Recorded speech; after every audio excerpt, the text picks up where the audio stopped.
צופים יקרים, לאור תופעת ההפקרה ההולכת ונמשכת, צוות התוכנית החליט לחשוף עוד אנשים עם התופעה האיומה, במטרה למגר אותה עד כמה שניתן. וכעת אל הנאשמים. יצחק מזכיר הוא בלי דין וחשבון, ולא מובן איך לא הכנסנו אותו לסרטון הראשון.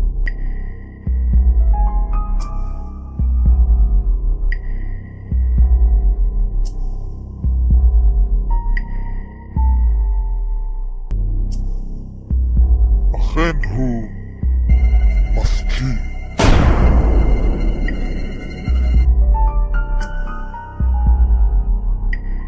פישי מפקיר בכל מזג אוויר, בחום, בגשם, בשלג ובקור, ורוב הזמן הם אלינור או נועם.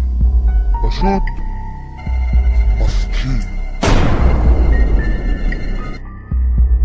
שימו לב, המפקיר הבא אינו ערמומי במיוחד, לכן צוות התוכנית הצליח למצוא תמונה מפלילה אחת בלבד של הנאשם. אלעד מפקיר רק בצד ולא בפני אנשים, ולכן נחש מתחת לקש אותו מכנים. כמובן שהוא, תנו לי את זה צופים יקרים, כולכם ביחד.